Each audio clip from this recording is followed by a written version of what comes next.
Hi, I'm JL. I'm a trainee of SB Talent Camp.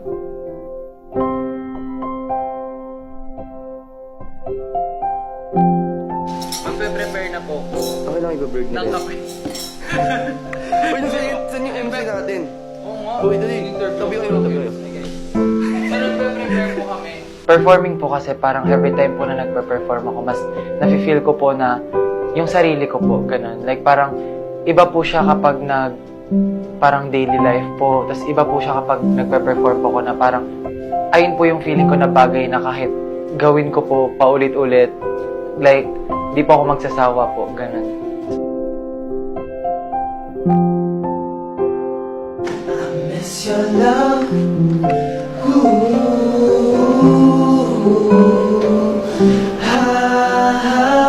I got you trapped in my mind.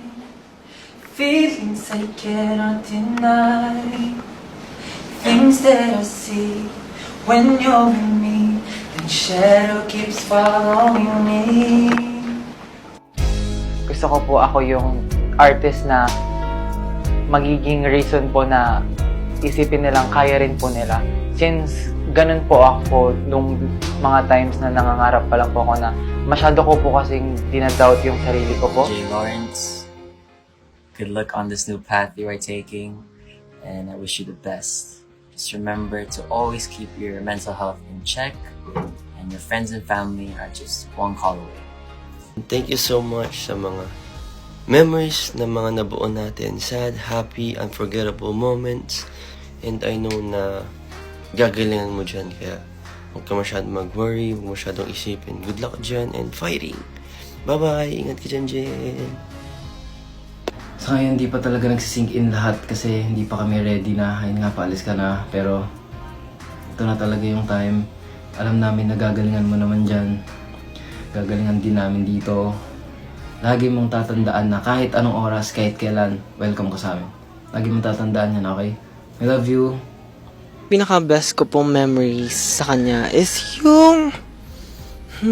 nasa... Matagal na po yun eh. Birthday niya po ata yun. Basta nasa MOA po kami nun. Yung picture po nasa online po yun. Specifically nasa Twitter po siya.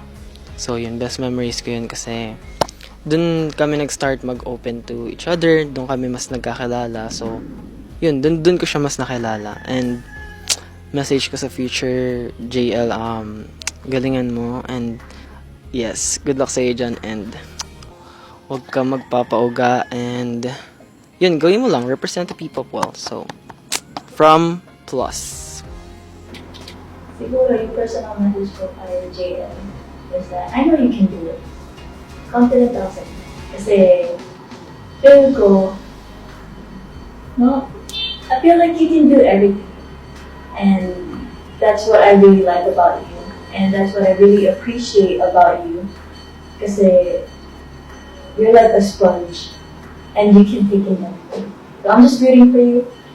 I'll give you all the support that you need, and nandito lang ang ate mo if you need. Good luck, JL. I know naman talaga na happy siya sa journey niya na ito. And I know din na hindi lang siya talented, kundi sobrang bait din na bata niyan. And then, very maaasahan talaga sa lahat. As in, sobrang sipag talaga. Grabe yung narinig ko sa kanya sa preparation niya sa itong tatahakin niyang journey. So, I know na galing, you're the best. Magiging successful ka sa career mo na to. Good luck and have fun lang. Knowing na ikaw mismo, si Jay Lawrence, diba? Makakaya mo yan. Makakaya mo yan sa lahat ng pagsubok.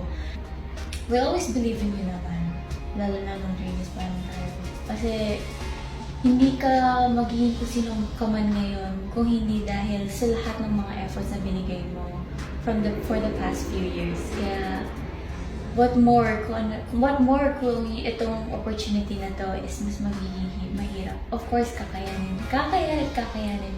Kahit sa hirap man ginhawa, kakayanin mo. Just do your best and be yourself lang. Ingat ka!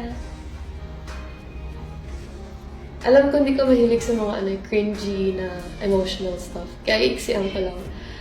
Galingan mo sa Korea at huwag kang uuwi dito nang hindi mo napapanalo yan. As in. Hindi, alam namin lahat na kaya mo. And of course, ibang bansa na yun. It's gonna be really hard. I wish na sana malakas yung loob mo. And kung ano mang problems mo sa Korea or sa just there being alone, sana alam mo na ang dami here for you na sinusupportan ka and we're all rooting for you. Kaya ayun, huwag kang magpapatalo. Laban pa lang, Jay.